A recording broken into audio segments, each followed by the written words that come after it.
Olá, hoje eu vou falar de Sofonias 3, que fala sobre ameaças contra Jerusalém, a salvação da filha de Jerusalém. E diz: ai da rebelde e contaminada, da cidade opressora. Não obedeceu a sua voz, não aceitou o castigo, não confiou no Senhor, nem se aproximou do seu Deus. Os seus príncipes são leões rugidores no meio dela. Os seus juízes são lobos da tarde, que não deixam os ossos para amanhã. Os seus profetas são levianos, homens aleivosos. Os seus sacerdotes profanaram o santuário e fizeram violência à lei. O Senhor é justo no meio dela. Ele não comete iniquidade. Cada manhã traz o seu juízo à luz. Nunca falta, mas o perverso não conhece a vergonha. Aqui, o capítulo 3 inicia com o profeta Sofonias pronunciando que agora Jerusalém, em Judá, sofreriam a dor do luto pelo julgamento do Senhor Deus, por causa dos seus maus governantes, dos profetas e dos sacerdotes. Pois mesmo o Senhor tendo apontado nações que já foram disciplinadas por se portarem mal perante ele, por terem se desviado dos seus ensinamentos e fazerem o que era mal aos seus olhos, Jerusalém e Judá, ao invés de se arrependerem de suas práticas, de suas ações e procedimentos, continuavam na busca e nessa prática de iniquidade, recusando-se a tomar nova postura, a obedecer às leis e os votos da aliança. Os fortes continuaram explorando os mais fracos. Os príncipes, os juízes e até mesmo os profetas, estes agiam totalmente de forma corrupta, eles eram implacáveis contra o povo, mesmo quando não precisava. Eles impunham seu governo sobre o medo ao povo, tanto de Jerusalém quanto de Judá. Quanto aos juízes, estes destruíam a esperança do povo nos julgamentos tendenciosos, que acabavam nunca vendo as suas causas serem realmente avaliadas por aquilo que elas pleiteavam, por aquilo que era devido, mas os ricos sempre eram favorecidos. Eles corrompiam os juízes durante a noite, abusavam das suas autoridades nos encontros solenes e sobre aqueles a quem eles deviam servir.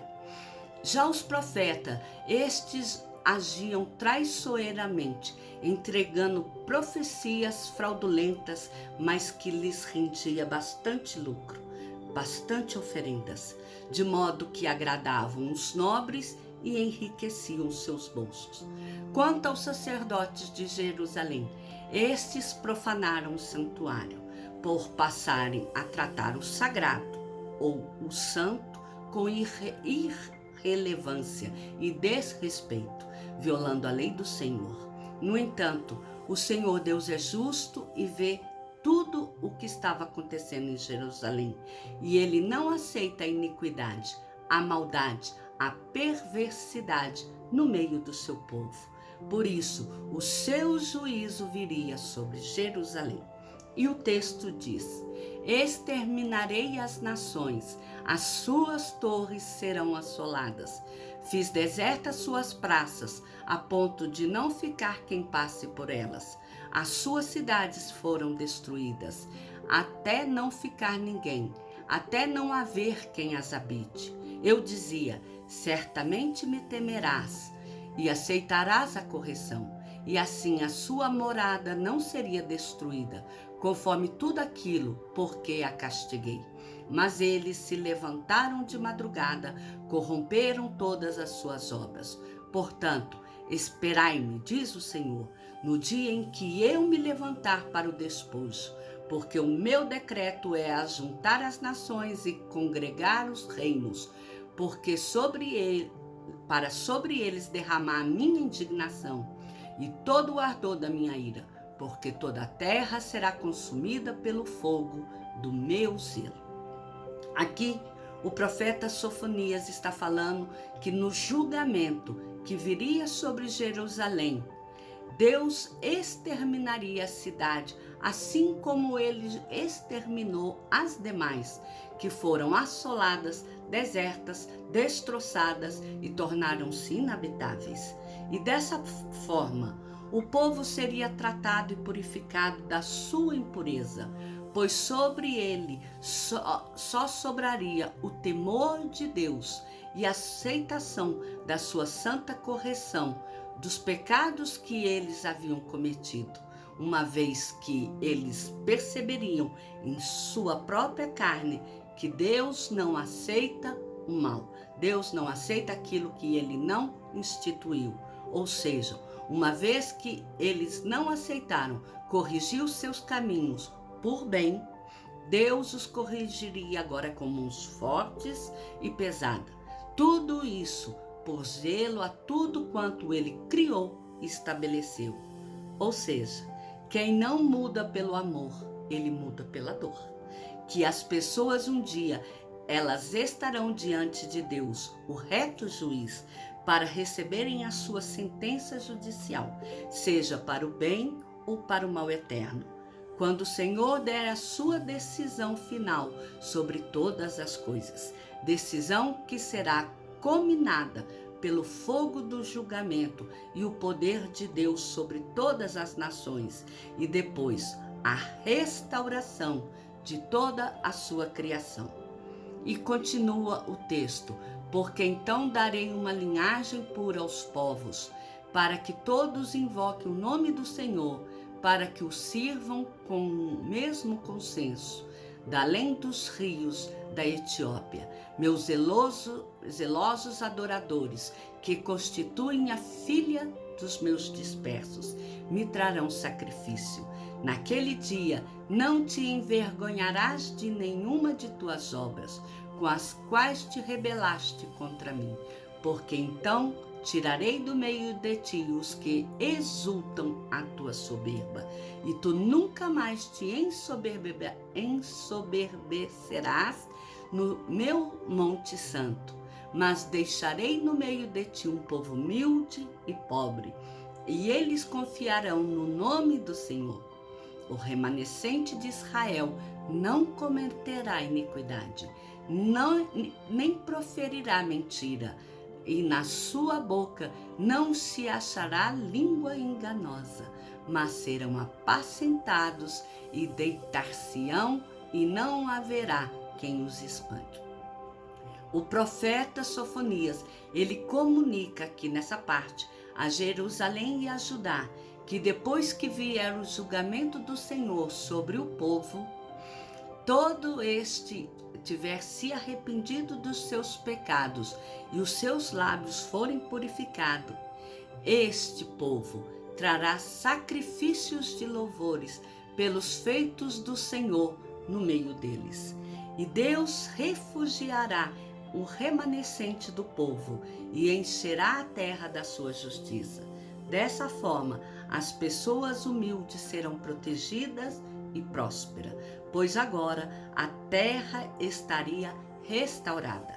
O trabalho será para benefício mútuo e não apenas de alguns poucos, e não mais um instrumento de exploração e abuso.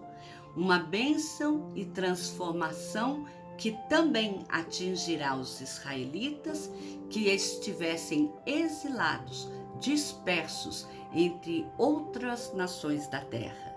E agora, esses voltariam para a sua terra. Ou seja, nessa parte, o profeta Sofonias, ele avisa que o fracasso de Israel em cumprir o voto da aliança com Deus seria revertida, porque Deus removeu do meio do povo o orgulho e o exultante, a altivez e toda aquela fonte de rebelião que antes trazia vergonha. E agora Israel se tornaria realmente uma nação sacerdotal, uma nação voltada para aquilo que Deus projetou, mostrando ao mundo o amor ao invés da exploração ao próximo. E continua o texto: canta alegremente, ó filha de Sião, rejubila, ó Israel, regozija-te e exulta de todo o coração, ó filha de Jerusalém. O Senhor afastou os teus juízos, exterminou o teu inimigo. O Senhor, o Rei de Israel, está no meio de ti. Tu não verás mais mal algum. Naquele dia se dirá a Jerusalém: não temas, ó Sião, não se enfraqueçam as tuas mãos. O Senhor teu Deus, o poderoso, está no meio de ti. Ele salvará, ele se deleitará em ti com alegria. Calar-se-á por seu amor, regozijar-se-á em ti com júbilo. Após o comunicado do profeta Sofonias de como Deus transformaria a nação de Israel, ele convoca o povo de Judá a gritar de alegria, porque Deus, no meio do seu julgamento, ele anularia toda a sentença de condenação que recairia contra a nação. Além disso, todos os seus inimigos seriam destruídos. O povo contemplaria aqui o cuidado de Deus, o cuidado que ele tem para com eles e a nação do seu amor. Isso é motivo para o povo, o remanescente de Israel, demonstrar a Deus a sua alegria e entoar cânticos de júbilo e agradecimento pelo cuidado de Deus para com eles. E no encerrar do capítulo, o texto diz: os entristecidos por causa da reunião solene congregarei. Estes que são de ti, e para os quais o opróbrio dela era um peso. Eis que naquele tempo procederei contra todos os que te afligem, e salvarei a que cocheia, e recolherei a que foi expulsa, e deles farei um louvor e um nome em toda a terra, em que foram envergonhados. Naquele tempo vos farei voltar, naquele tempo vos recolherei, certamente farei de vós um nome e um louvor entre todos os povos da terra, quando fizer voltar os vossos cativos diante dos vossos olhos, diz o Senhor. Assim, ao término do capítulo 3, após o profeta Sofonias comunicar a Jerusalém e a Judá como Deus transformaria a nação de Israel, após convidar os remanescentes a se alegrarem, a prestar cânticos de júbilo ao Senhor, Sofonias diz que Deus reunirá o povo da sua aliança novamente na terra de Israel e restaurará a sua bênção. Assim, o Senhor substituirá toda a vergonha de Judá em louvor e a sua reputação em favor, em louvor e honra. A sua reputação será motivo de respeito. Deus os livraria da obrigatoriedade de terem que estarem sempre reunidos para se lembrarem do sofrimento vivido como povo cativo e estrangeiro em outras terras, para viverem agora apenas momento de glória e de agradecimento a Deus por tudo aquilo que Ele fez por este povo tão amado. Esta é a mensagem de Sofonias, que o Senhor não aceita que o seu povo seja corrompido, que o Senhor trata do seu povo para que ele se purifique de seu pecado. Mas, se esse povo não ouvir a sua voz, ele será eliminado por não ter ouvido a voz do Senhor. Mas aqueles que mudarem o seu portar, eles serão transformados. E esses farão parte de um remanescente, de um povo que realmente permaneceu firme nos ensinamentos, em tudo aquilo que o Senhor estabeleceu que eles deveriam fazer e cumprir. E assim eles se tornariam motivo de bênção, de glória e motivo de orgulho para todas as pessoas da terra. Que o Senhor nos abençoe, que o Senhor fique conosco. A próxima gravação que eu vou fazer é sobre a conclusão do livro de Sofonias. Será rápido, mas eu espero que essa próxima gravação também possa ser edificante. Que o Senhor te abençoe e te guarde. Amém?